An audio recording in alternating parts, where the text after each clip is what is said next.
A dying Apache boy in a stranger's arms. A mother on her knees, offering the only thing she had left. The man who opened that cabin door had sworn never to let anyone in again, but that night changed everything. What happened when both their pasts came back would test if love could survive hate. If this story moved you, subscribe and type the number 1 below. Let's keep these forgotten frontier stories alive together. A winter night in Dusmere Valley. The year was 1883. Through the thick snow, a lone figure staggered forward, her bare feet pressing into the freezing ground.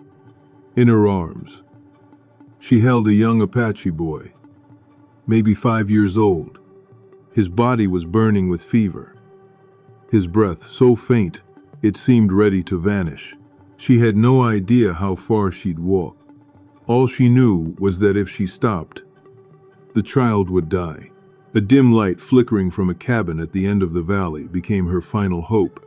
She knocked, not once, but 3 times, each one weaker than the last. Inside, Caleb Ross jolted awake. He opened the door and froze. Standing before him was an exhausted Apache woman, her face pale, her deep black eyes like endless chasms. She collapsed at the doorstep, kneeling before a complete stranger. "I will trade my body. My child needs a father. Please save him." Her voice cracked, part plea, part final cry for help. Caleb said nothing. In that moment, he saw himself in the child's eyes, a fragile soul clinging to life.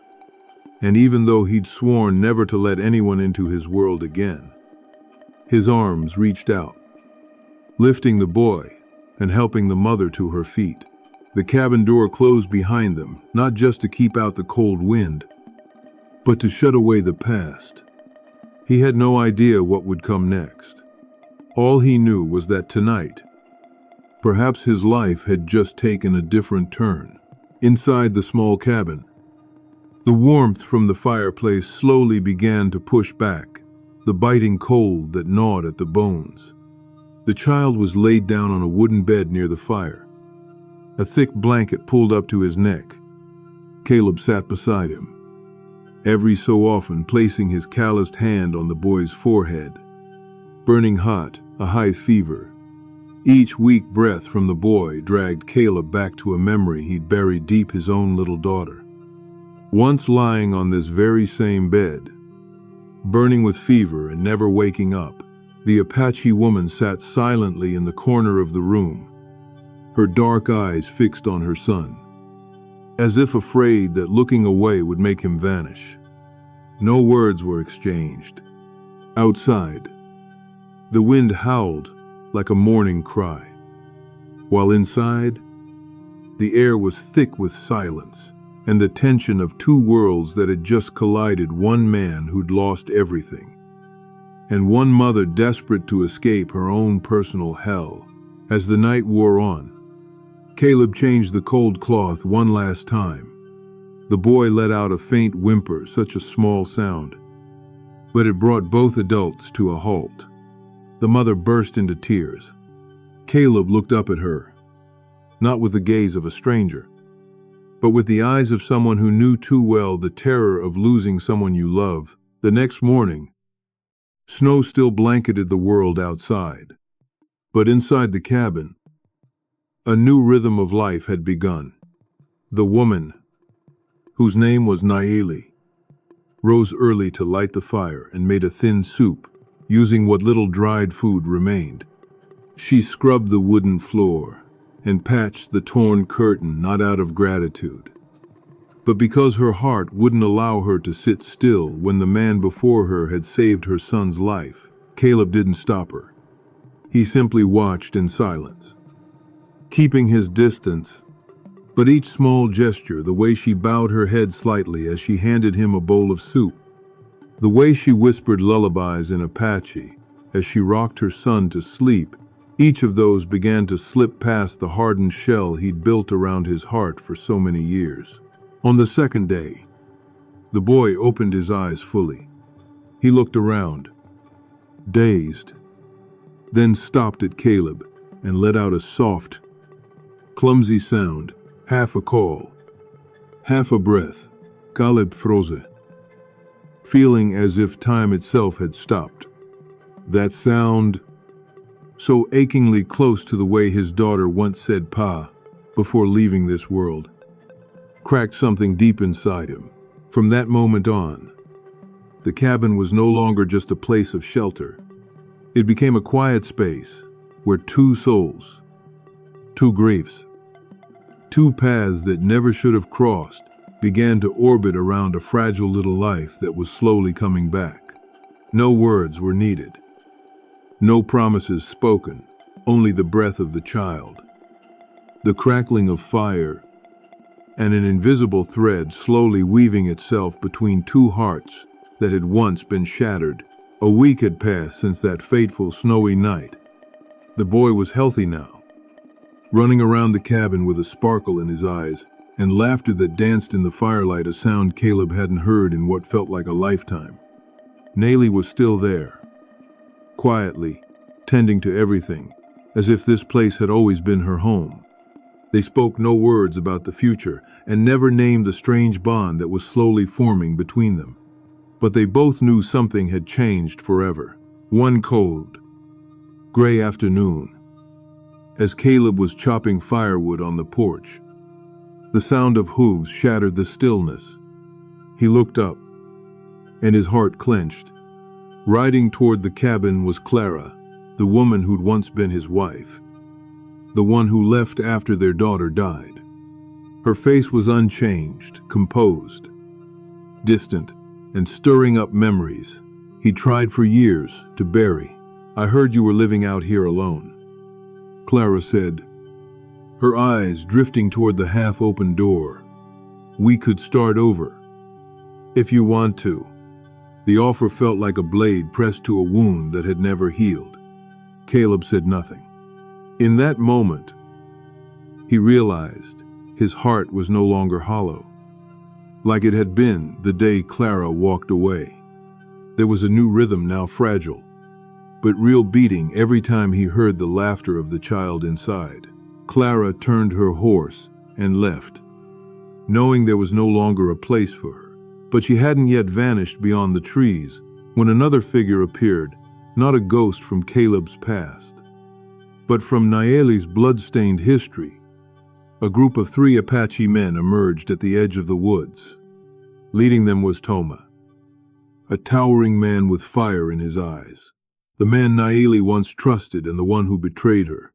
When he saw her step out onto the porch, Toma dismounted, his voice rough like thunder. "You have betrayed your own blood. You ran to this white man and threw away the honor of your people. Come back now, before we drag you like the disgrace you've become." Nayeli stood still, offering no defense. Caleb saw her hands tremble, her eyes darken like old shadows rising to the surface. She told him very little about her past, but in that gaze, he saw the pain of someone used, discarded, and broken like a worthless thing. "You don't belong in his world," Toma continued, his voice growing harsher. "Return before something worse happens." Caleb stepped out onto the porch, his eyes calm but unyielding. "She's not something to be taken. She has the right to choose her own life." Toma gave a cold smile, then spat on the ground. "Choice. Let's see what she chooses when everyone turns their back on her." He mounted his horse and rode off, leaving behind a heavy silence. Inside the cabin, Nayeli sat motionless by the window, her hands clenched so tightly they'd started to bleed. Caleb didn't ask anything. He simply sat beside her, his quiet presence, a vow that he would remain, no matter what came back to tear their world apart. Outside, the snow still fell, but inside their hearts, another storm was beginning to gather, a storm of memory, betrayal, and the fear of losing what they'd only just begun to find. That night, the fire in the hearth burned higher than usual, its light sweeping across the worn wooden walls and casting a warm glow on two silent faces sitting across from each other. There was no more howling wind outside, only the heavy stillness between two people, carrying pasts like scars that would never fully heal. Nellie sat curled up by the window, her eyes gazing into the dark unknown beyond. She'd been silent for hours since Toma left, as if something inside her was screaming, yet locked so deep it couldn't escape. At last, her voice rose soft, fragile, as though afraid of the very words about to be spoken.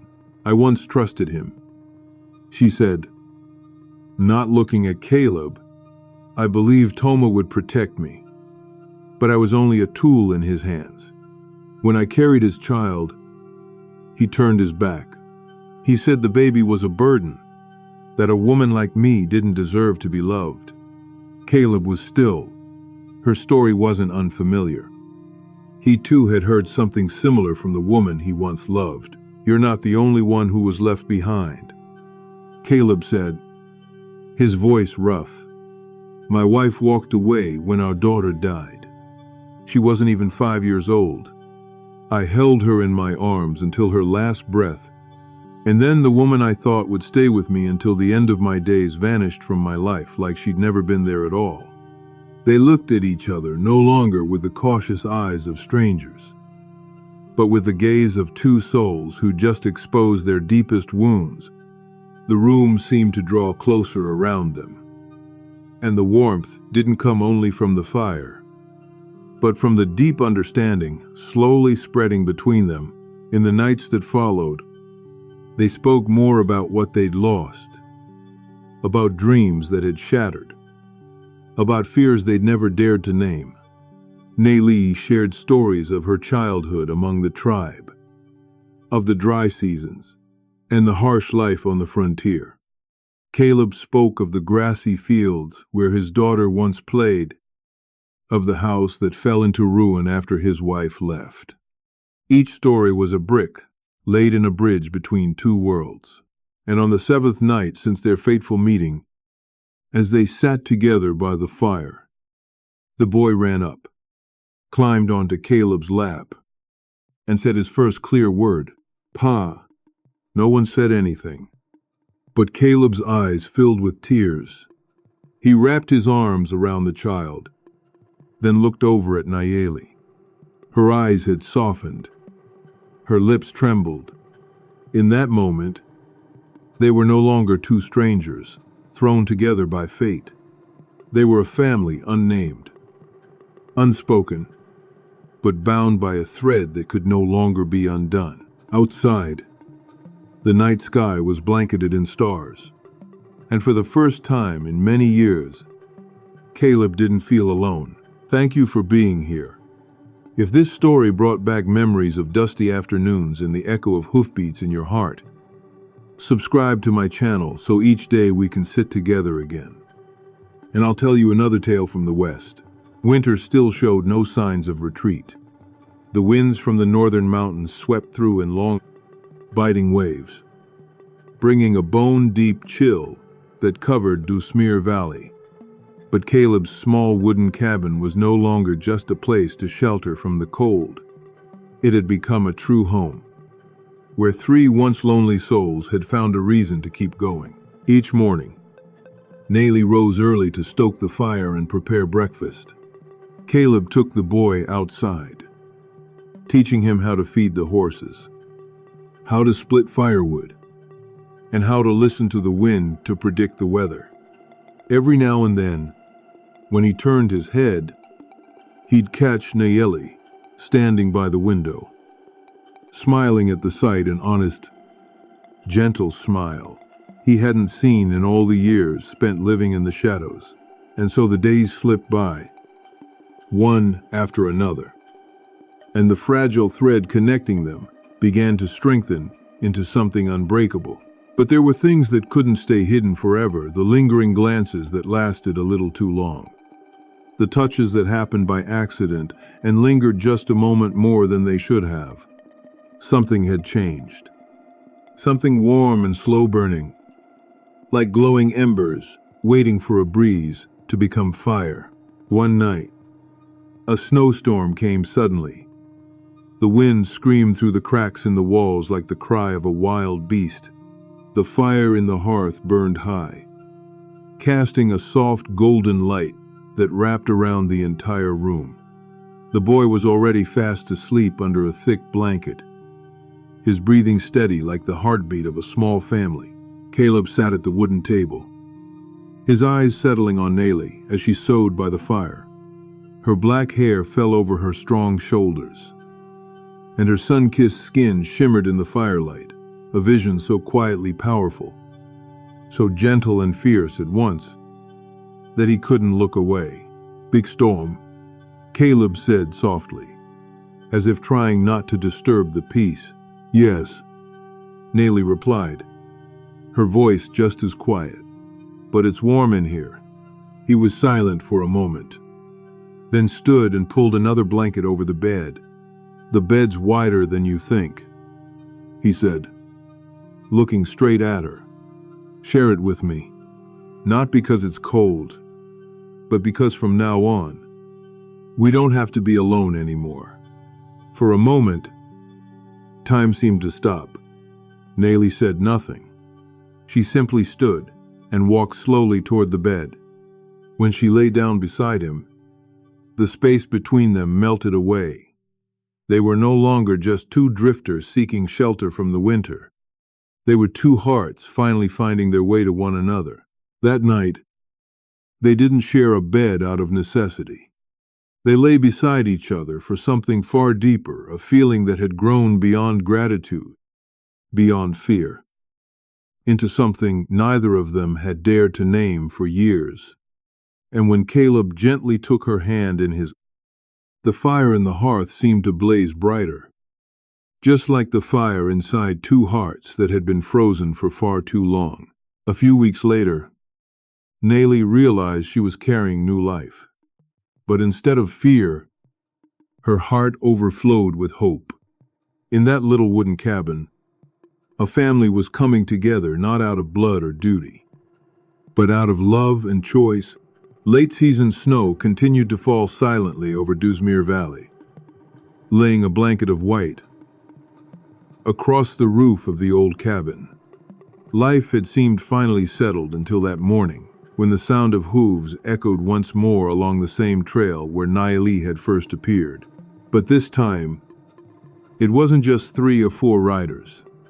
Leading the group was Toma, and behind him rode nearly a dozen armed strangers, along with a few townspeople Caleb had once greeted when buying salt or iron nails. They stopped at the wooden fence. Toma's eyes burned like fire. "Caleb Ross," he shouted, "you're keeping what belongs to us. A woman kidnapped, a child held against his will. Today, I'm here to take them back." The entire valley fell silent. Caleb stepped off the porch, no gun in hand, no knife drawn, just a man in a worn coat, his face etched with loss, but his eyes steady and unafraid. "She wasn't kidnapped," Caleb said calmly. "She's here because she chose to stay. And the child has a home here if he wants it." Those simple words struck like a spark tossed onto dry timber. The crowd murmured. Someone scoffed. Another spat on the ground. A man from the town stepped forward. "Indians and white men can't live together. You're standing against this entire community." Caleb remained silent for a moment, then turned to look at Nellie. She stepped through the doorway, the boy clutching her hand, his eyes no longer filled with fear. In a deep, steady voice, she spoke. "No one made me stay. I've been abandoned, betrayed, treated like a possession. But here, For the first time, I've lived as a human being. The air grew thick. A few looked down, unable to meet her eyes. An old woman in the crowd stepped forward, glancing at Caleb, then at the child. She let out a quiet sigh. If this is his home, then maybe we have no right to tear it away from him. Silence held for nearly a minute, spreading from one person to the next, like a strange, invisible breeze. The hatred in their eyes began to fade, replaced by hesitation and slowly, acceptance. Toma looked around and saw the support slipping from his grasp. You'll regret this. Hey, he said. But the fire in his voice had dimmed. Then he yanked the reins and turned his horse. Riding off as the snow crunched beneath iron shoes, the field returned to stillness. Caleb stood there long after the group disappeared from view. There had been no blood, no bullet. But in that moment, he knew they'd won not with weapons, but with courage and love. That night, as Nelly rested her head on his shoulder beside the fire, Caleb understood something. The past had finally loosened its grip, and ahead of them stretched a new road, one where they no longer had to run, but could live, truly live, by the choices of their hearts. Winter had finally begun to retreat from Duzmir Valley. The biting winds had softened, leaving behind a strange and peaceful stillness. The little cabin was no longer a refuge for three lonely souls. It had become a true home, where the past stopped at the doorstep and the future knocked quietly from within. Each morning, Nelly sat by the window, her hands resting on a belly that grew fuller with each passing week. In the gentle light of dawn, she was no longer the trembling Apache woman who'd once knocked on Caleb's door during a snowstorm. She was now a mother, a partner, and most importantly, a woman who'd chosen her own path. Caleb worked quietly by the horse stable, mending fences and clearing away the last of the snow. And every time he looked up, the sight of Nelly and the boy laughing together on the porch felt like something out of a dream, one he'd once thought would never return after losing his family years ago. On a night in early March, as the last snow melted from the hills, a clear, sharp cry echoed from inside the cabin. A healthy child was born. Her tiny hands wrapping around Caleb's finger, as if she'd always known this place was home. Nelly lay exhausted on the bed, tears streaming down her cheeks, not from pain, but from a joy so deep it couldn't be named. The Apache boy stood by the bedside, his eyes wide with wonder as he looked at his newborn sibling. My little sister, he whispered in broken English, then turned to Caleb and called him by the name that had become part of him now, Pa. A few weeks later, as the first spring breeze drifted through the pine trees, Caleb placed an old silver ring on the wooden table, the only thing left from his grandfather's time.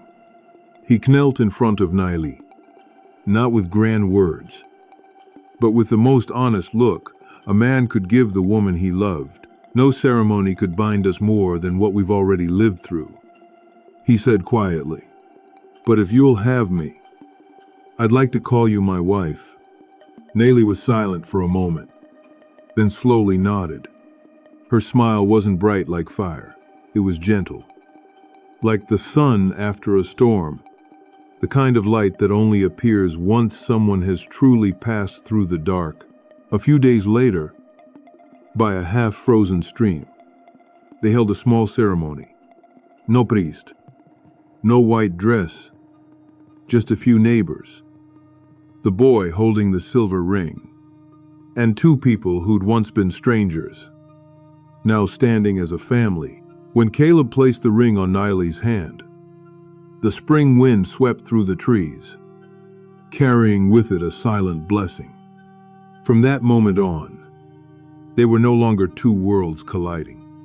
They were one, a family not born of blood, but built through trust, love, and the will to move forward together.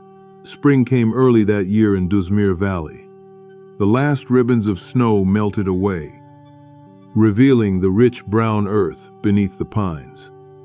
On the hills surrounding the valley, young grass pushed up through the once frozen ground, and the wind no longer carried the sting of ice.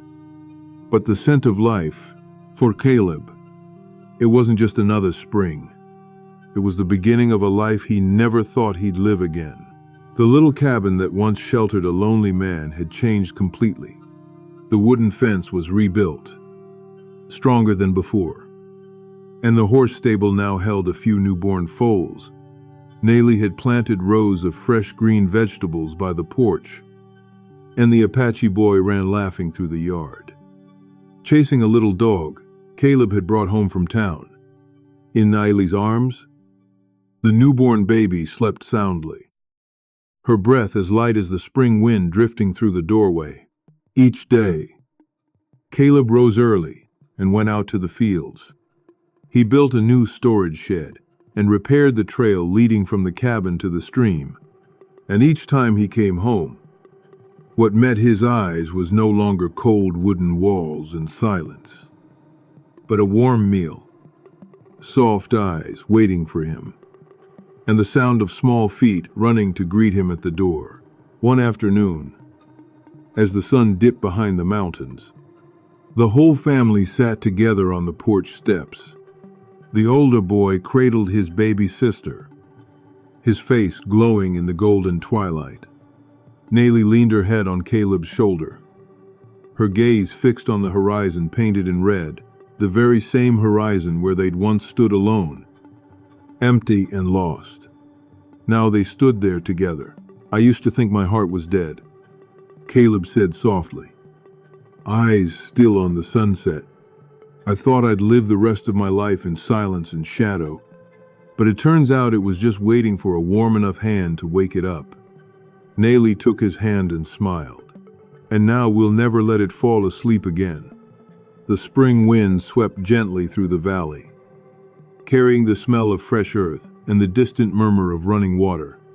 The past, its losses, betrayals, judgments, and fears was now just a memory.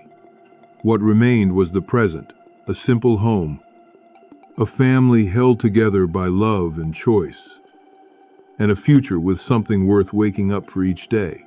As night fell, the fire in the cabin burned bright once more, casting light on 3 souls and 1 sleeping child. It was no longer a shelter from the storm, no longer a resting place for 2 wandering hearts. It was a true home, a place where life began again, and broken hearts beat as one. Out here on this dry land, guns may keep a man alive, but only love keeps the heart alive. Hatred can make a man survive, but only grace lets him truly live. There are wounds we think will never heal until someone takes our hand and says, "I'm not going anywhere." And in that moment, something incredible happens. A heart that once turned to ice begins to beat again. 5 takeaway points. Point 1. Sometimes the thing that saves you isn't hope, it's having no other choice. Nayli walked barefoot through a snowstorm with a dying child because stopping meant death. She knocked on a stranger's door 3 times, each one weaker than the last. She didn't know if he'd help. She only knew she had to try. Point 2.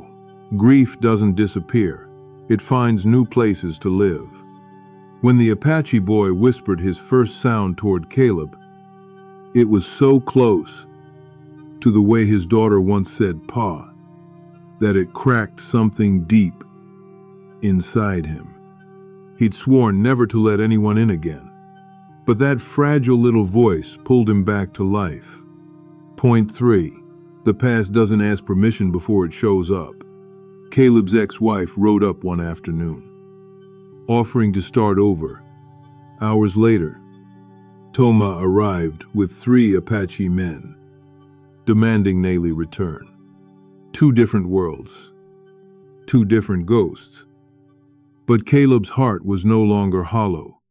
He'd already chosen where he belonged. Point 4. You can't win people over by begging, you win them by refusing to be ashamed. When Toma brought a mob to take Naley back, she didn't plead or hide. She stood on that porch and said it plain. I've been abandoned, betrayed, treated like a possession. But here, I've lived as a human being. The crowd went silent. Point 5. A family isn't something you're born into, it's something you build with the people who choose to stay. Caleb knelt in front of Naley with his grandfather's silver ring and said, no ceremony could bind us more than what we've already lived through. No priest, no white dress, just 2 people who'd survived hell and chose each other anyway. It's truly wonderful to have you here, my cherished audience of Wild West storytelling. I sincerely hope you're safe and happy wherever life finds you. I love every one of you. Tell me what you thought about this story. Leave a comment down below. Type the number 1 if you enjoyed this story. And don't forget to subscribe to the channel for more dramatic tales from the Wild West.